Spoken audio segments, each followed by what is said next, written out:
Bienvenue dans Écho de réflexion sur la chaîne Nourrir les liens. Mon objectif est de vous offrir des ressources pour renforcer vos liens, que ce soit avec vous-même ou avec les autres, car je suis convaincue que le lien est le meilleur antidépresseur qui soit, surtout en ces temps. Alors aujourd'hui, j'ai envie de vous parler de sexualité masculine en me concentrant sur le trouble érectile, l'éjaculation précoce ou l'anéjaculation. Petite précision, c'est qu'avec l'évolution des configurations de couple et des expériences sexuelles, mais lorsque je parle de couple, je me référerai ici au couple hétérosexuel. Si j'ai souhaité quelques échos de réflexion autour des troubles sexuels masculins, c'est parce qu'ils sont plus fréquents qu'on ne le pense et qui restent encore trop souvent tus par la honte ou la peur du jugement. Et évidemment, ce phénomène concerne aussi le couple, donc il ne s'agit pas seulement de l'homme ou des hommes qui vivent ces troubles, mais aussi la manière dont le couple va traverser ces difficultés ensemble. Commençons par un point essentiel, parce que lorsqu'on est confronté à des troubles érectiles, à une éjaculation précoce, il est primordial d'exclure d'abord des causes médicales, parce que certaines maladies, je pense à l'hypertension, le diabète, ou bien des déséquilibres hormonaux, ou encore des effets secondaires de médicaments peuvent être à l'origine de ces difficultés. Mais une fois que les causes physiologiques ont été écartées, je me penche systématiquement sur l'aspect tout aussi déterminant qu'est le mental, car dans bien des cas, ces troubles ne sont pas uniquement une question de circulation sanguine ou de muscles pelviens, mais bien une question de croyances négatives, ce qu'on appelle des croyances limitantes, et des peurs qui sont ancrées depuis un certain temps, perception de soi, qui va se figer dans un scénario d'échec et la peur de ne pas être à la hauteur. Alors, sans trop attendre pour faire un jeu de mots, rentrons dans le vif du sujet. Pourquoi certains hommes ont-ils du mal à tenir? L'éjaculation précoce survient trop rapidement et sans contrôle volontaire. Lorsque Pierre et Julie, qui ont 32 et 28 ans, franchissent la porte de mon cabinet, ils viennent, comme de nombreux couples, avec cette demande assez commune. Nous avons des difficultés de communication. Et puis finalement, derrière cette plainte générale, bien très souvent, il y a des zones de tension non dites lorsque nous abordons la question des relations sexuelles. Pierre aimerait prolonger leur rapport, mais à chaque fois, il éjacule en quelques minutes, voire quelques secondes. Pierre pensait que ça allait s'améliorer avec le temps, que son corps allait s'adapter à sa relation. Puis à chaque rapport, la pression grandit, il redoute de ne pas tenir. Puis il anticipe finalement la déception de Julie, il s'observe en permanence et évidemment c'est pire. Julie, elle ne comprend pas ce qui se passe, elle est d'abord très patiente, elle est très compréhensive, elle se dit que ça peut arriver à tout le monde, mais au fur et à mesure que leur relation évolue, eh bien, elle commence à ressentir de la frustration. Elle évite de le dire trop directement parce qu'elle a peur, elle ne veut pas blesser Pierre. Finalement, ses silences, ses soupirs et puis, avec le temps, son manque d'enthousiasme après leur rapport traduisent un certain agacement.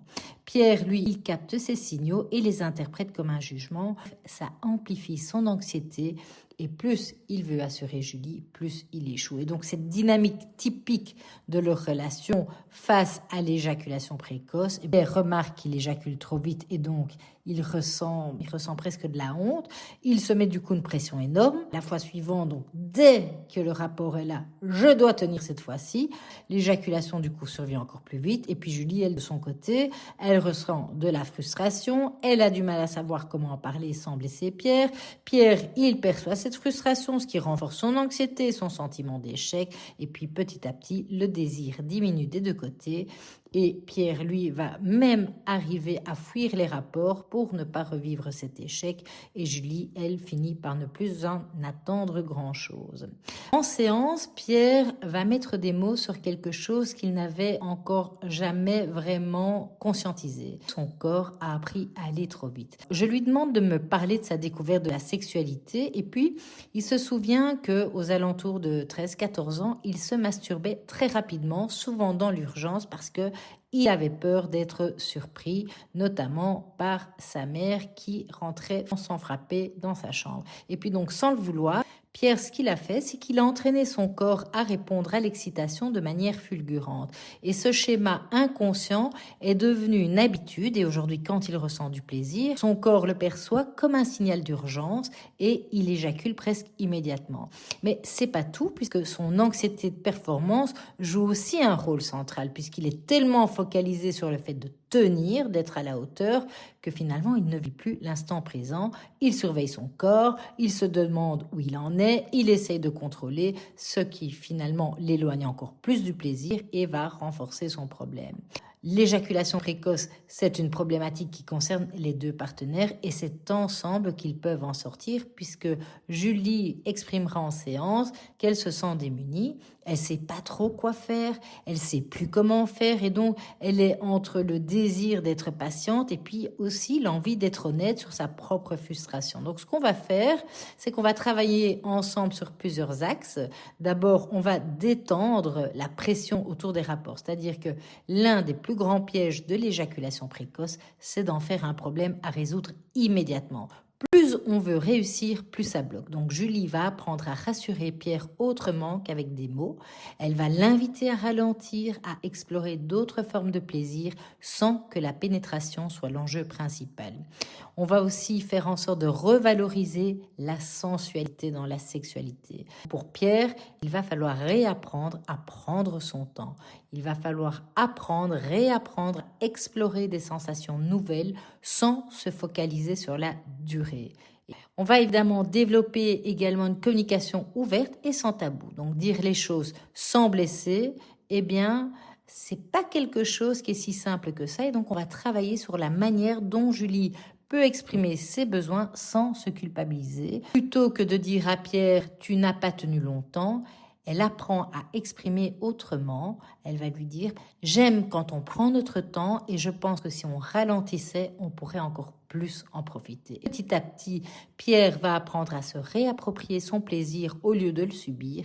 Il va réaliser que le secret, c'est pas de tenir coûte que coûte, mais de modifier son rapport à l'excitation. Et Julie, de son côté, va aussi voir un changement puisque en étant beaucoup plus impliquée et en comprenant que ce n'est pas un problème uniquement de Pierre mais une dynamique à deux ensemble, eh bien elle va se sentir moins frustrée et beaucoup plus actrice du changement dans leur sexualité. De la même manière que l'éjaculation précoce, le fait de ne pas être en érection, de ne pas bander ou encore l'incapacité à jouir sont aussi très souvent mal compris. Parce que si l'érection ne vient pas ou si l'orgasme reste inaccessible, il y a trop d'enjeux, trop d'émotions, trop de pression, eh bien le corps bloque. Enzo et Laura viennent me voir en couple. Leur demande initiale est assez classique. On ne se comprend plus, on se dispute tout le temps. Et puis très vite, le vrai sujet émerge. Enzo souffre de troubles érectiles et leur sexualité, elle en prend un coup. Enzo, pendant la séance, je remarque qu'il a tendance à regarder ses chaussures comme s'il était mal à l'aise, qu'il était pris entre la honte, mais en même temps, je sens son pied tremble. Est-ce qu'il est en colère? Bon, il sait pas quoi répondre. Il aimerait bien lui dire qu'il a toujours envie d'elle, mais comment expliquer qu'il ne parvient plus à avoir d'érection? En creusant, on comprendra assez vite que ce problème ne date pas d'hier. Enzo a commencé à avoir quelques pannes occasionnelles il y a quelques mois après une période de tension dans le couple. Et du coup, Laura lui a fait plusieurs remarques. Tu ne t'occupes pas de moi, tu fais le minimum, j'ai besoin d'un homme qui me désire. Donc sans le vouloir, en fait, elle a renforcé la pression sur Enzo. Chaque fois qu'il tente une relation sexuelle, eh bien Enzo anticipe l'échec et du coup, plus il veut réussir, plus il se met sous tension, plus il bloque. Donc le cercle vicieux de ce couple entre Laura et Enzo, c'est que la première panne survient à un moment de stress ou de fatigue ou de tension. Laura exprime sa frustration d'une manière qui touche Enzo profondément. Lui qui est déjà mal à l'aise, eh bien, il commence à douter de lui-même et à redouter les rapports sexuels. Et puis finalement, à chaque tentative, est-ce que ça va marcher? Est-ce que je vais savoir bander? Parce qu'un homme, s'il n'est pas en érection, c'est compliqué de pénétrer sa partenaire. Cette espèce d'autosurveillance empêche toute excitation naturelle. L'érection ne vient pas, ce qui alimente encore plus son anxiété et la frustration de Laura. Donc ce qui pèse plus sur Enzo, c'est pas tellement l'absence d'érection, mais c'est C'est ce que ça signifie finalement pour sa partenaire, pour Laura. Parce qu'il se sent évalué en permanence, comme si sa capacité à avoir une érection définissait son rôle dans le couple. J'apprendrai que quand il est seul, sans pression, eh bien finalement son érection revient assez facilement. Donc ce qui le bloque, davantage la peur du regard de Laura et l'enjeu affectif derrière la relation sexuelle. L'érection d'Enzo ne peut pas être exigée parce que plus Laura met la pression, eh bien plus Enzo perd confiance en lui. Donc ce qu'on va faire ensemble, c'est qu'on va travailler sur le fait de diminuer l'enjeu de la pénétration en redécouvrant d'autres formes de plaisir sans attendre forcément une érection. Ça va permettre d'ouvrir un espace beaucoup plus apaisé. Et évidemment, le travail va aussi se faire dans la reconstruction de la confiance d'Enzo en l'aidant à voir qu'il n'est pas uniquement défini par sa performance sexuelle et qu'il peut retrouver une sexualité épanouie en lâchant prise. Et puis donc petit à petit, Enzo va pouvoir retrouver des érections spontanées et puis surtout, il ne va plus voir ces érections comme un test mais comme une simple réponse naturelle au plaisir. On parle souvent de l'anorgasmie féminine, mais on oublie qu'elle existe aussi chez les hommes. Beaucoup pensent que pour un homme, l'excitation suffit à mener automatiquement à l'orgasme et pourtant, certains hommes bandent sans jamais jouir. Prenons l'exemple de Thierry et Valérie.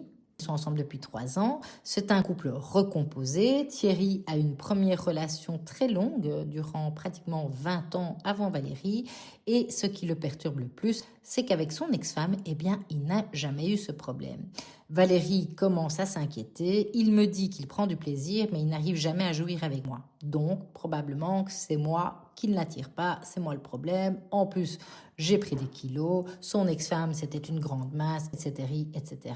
En discutant avec Thierry, on va mettre en lumière plusieurs points. Thierry, il est dans un contrôle permanent. C'est quelqu'un de très rationnel qui a énormément de difficultés à lâcher prise. Puis, Thierry a toujours voulu être un bon amant, un homme, un vrai. Et donc, du coup, il associe l'orgasme à une réussite, ce qui va le mettre sous pression. Avec son ex-femme, tout était plutôt routinier et prévisible, alors qu'avec Valérie, il ressent beaucoup plus d'enjeux émotionnels. L'acte sexuel devient une situation de tension plus qu'un moment de plaisir partagé. Valérie réalise qu'elle a pris l'orgasme de Thierry comme une espèce de validation. Si elle parvient à lui donner du plaisir, s'il parvient à jouir, cela signifie dans son interprétation à elle qu'elle est une bonne amante. Or, plus elle cherche à le faire jouir, eh bien, plus il ressent une attente et plus il se bloque. On va explorer d'autres formes d'intimité en détournant l'attention du résultat final. Thierry va alors apprendre à ressentir son excitation sans devoir absolument atteindre l'orgasme. Dans ces 3 exemples de couple, j'ai envie de faire le lien avec le poids des attentes sociales et du regard de l'autre. Nous sommes dans une société qui véhicule depuis la nuit des temps que l'homme doit être fort. Il doit être fort, il doit être désireux, il doit être endurant. Mais que se passe-t-il quand ce désir fluctue? Quand il y a un coup de fatigue, un stress professionnel, un deuil ou simplement quand il y a moins d'envie?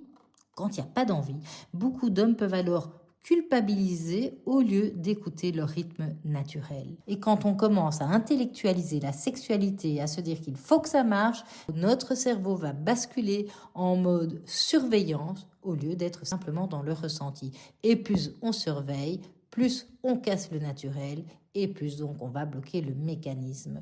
L'autre facteur clé, c'est quand même l'image de la sexualité masculine véhiculée par la pornographie, a plutôt tendance à diffuser une image d'une sexualité mécanique où l'érection est instantanée, la pénétration est le seul vecteur de plaisir. Et ce modèle irréaliste crée une pression énorme sur les hommes qui finissent par croire que la normalité, c'est d'être un amant infaillible. Face à ces attentes, chaque échec devient une preuve d'inadéquation, alors qu'en réalité, la sexualité, j'ose espérer qu'elle est bien plus riche, beaucoup plus nuancée et imprévisible que nous le vend.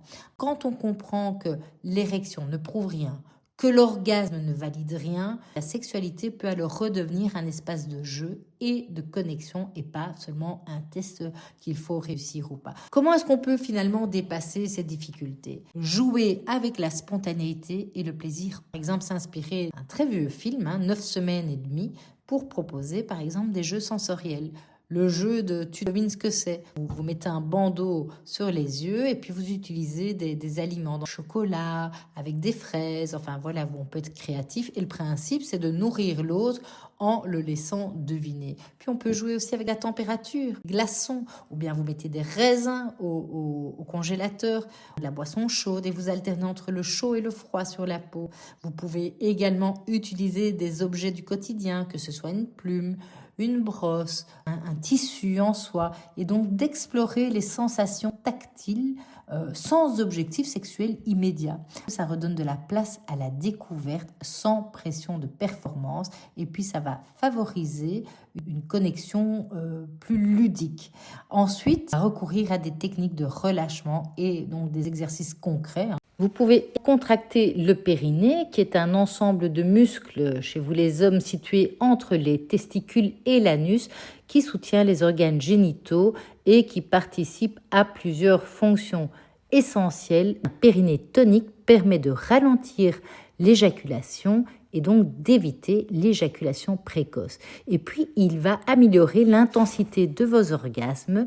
Un périnée entraîné favorise des orgasmes plus puissants. Enfin, il va favoriser l'érection puisque ce muscle participe à la compression des veines qui maintiennent le sang dans le pénis et ça va dès lors prolonger ainsi l'érection. Alors, quelques exercices pour renforcer votre périnée, messieurs. Vous contractez les muscles du périnée comme si vous vouliez retenir une envie d'uriner. Vous tenez la contraction durant plus ou moins 5 secondes, puis vous relâchez et vous répétez 10 fois cet exercice 3 fois par jour. Vous pouvez faire une variante avec la respiration, c'est-à-dire que vous inspirez en gonflant le ventre et en contractant le périnée en même temps. Ensuite, vous expirez lentement en relâchant. Et un exercice d'endurance, c'est de contracter le périnée le plus longtemps possible, idéalement 30 secondes, et puis vous relâchez. Et là, ça va vous aider à augmenter progressivement la durée. On peut aussi faire un scan corporel. Comme si vous étiez dans un scanner, vous fermez les yeux et vous vous concentrez progressivement depuis la tête jusqu'aux pieds sur chaque partie de votre corps pour être en connexion avec vos sensations corporelles. Conclusion, repensez la sexualité comme un espace de partage, de connexion, plutôt que de chercher à réparer ou à corriger.